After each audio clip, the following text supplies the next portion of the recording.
So Olin's curriculum has been shaped by a lot of research on intrinsic motivation. It's a term you hear a lot at Olin. Even students seem to have drunk the Kool-Aid of intrinsic motivation. And we talk about three components. We talk about fostering competency, granting autonomy, and demonstrating relatedness. In terms of competency, autonomy, and relatedness, the research shows that these three components together set up the conditions for lifelong learning. And lifelong learning, which is a dynamic force that drives students and people as they grow past their student age towards critical thinking, creativity, pro-social behavior where they want to engage with others, and well-being. So there's research that shows that. Some of our colleagues are involved in that research as well.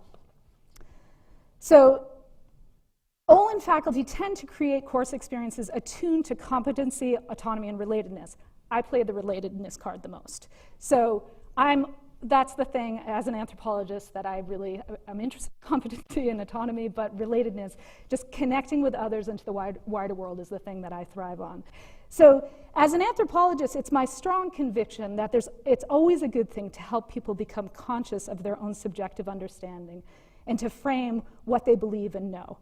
So this kind of self-understanding of perspective begins with interacting with people from unfamiliar backgrounds.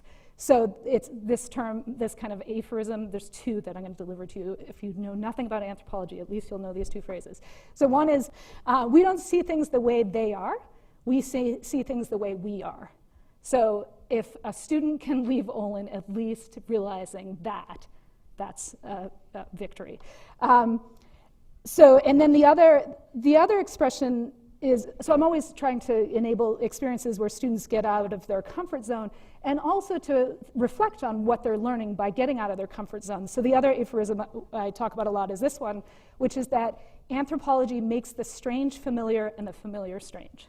So when Margaret Mead went to Samoa and wrote books that were the most famous anthropology books ever, she was both teaching people in the United States about the fascinating sex habits of people in Samoa, but also encouraging us to reflect back on our own. So turn what we think is just normal into, oh, that's interesting, why do we do that? And look at something we think is very strange and say, oh, I understand why people do that. So that's the basic effort here I want people to do. So in the Engineering for Humanity class, to think about that in terms of experiences of aging. So I'll just quickly mention a couple of things that we do in that class. So the class, we partner the students. They do a design for one project where the teams are working with an individual. So this year we had one team who worked with a woman, and they made a digital wall calendar for inside the home and on the go, which would help the woman with typical age-related memory loss, but also, really importantly, and the students figured this out by really understanding this woman's values and aspirations, to enable storytelling and art appreciation. So that's what they did with that project. This team worked with a man who has Parkinson's, he can't raise his voice, and it's very isolating. He volunteers in a kindergarten, and the kids can't hear him. He goes to events like this, and nobody can hear him. So he's become a quiet person, but he's not a quiet person.